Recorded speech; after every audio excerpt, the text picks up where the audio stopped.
పూరా local officers ని పెట్టద్దు ఆర్ ఎలక్షన్స్ కండక్ట్ చేయమని మేము కోర్టుకు వెళ్ళడం జరిగింది. కోర్టు మా ఆర్గ్యుమెంట్స్ విన్నాక గవర్నమెంట్ తరఫున వాళ్ళు ఒక 3 నెలల సమయం ఆల్రెడీ డివిజన్ బెంచ్ మాకు టైం ఇచ్చింది.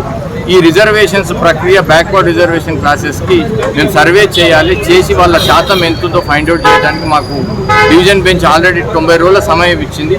కాబట్టి మాకు కొంత సమయం కావాలి. దాని తర్వాత మేము ఎలక్షన్లు పెడదామని చెప్పారు. వాళ్ళు అక్టోబర్ నెలలో వాళ్ళు ఒక షెడ్యూల్ ఇచ్చారు. ఏమనంటే 15th ఫిబ్రవరి 2025 లోపు మేము ఎలక్షన్లు కండక్ట్ చేస్తామని చెప్పారు.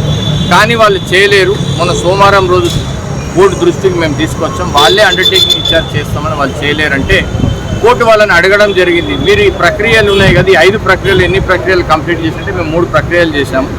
4వ ప్రక్రియ ఏదైతే డివిజన్ ఆఫ్ వార్డ్స్ రిజర్వేషన్స్ ఉన్నాయో ఆ ప్రక్రియ ఒక్కటి జరగలేదు. దానికి మాకు 30 రోజుల సమయం కావాలనగానే స్టేట్ ఎలక్షన్ కమిషన్ మాకు ఇంకో 60 రోజుల సమయం కావాలి ఆ 30 రోజుల నుంచి అని అంటే కోర్టు వాళ్ళు 90 రోజుల సమయం అడిగింది. మేమన్నాము ఇదివరకే చెప్పారు కానీ వాళ్ళు చేయట్లేదు.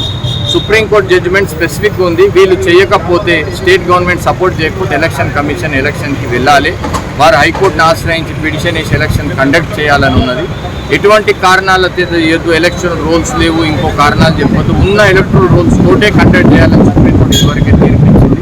ఆ తీర్పుని మీరు కన్సిడర్ చేస్తూ స్టేట్ గవర్నమెంట్ వీళ్ళు అడిగిన సమయాన్ని తీసుకుంటూ మీరు ఎలక్షన్స్ చేయాలి అని చెప్పి తీర్పు ఇవ్వమని రిక్వెస్ట్ జరిగింది.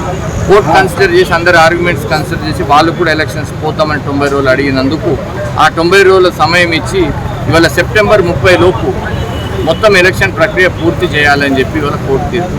ఎట్లా చూడొచ్చు సార్?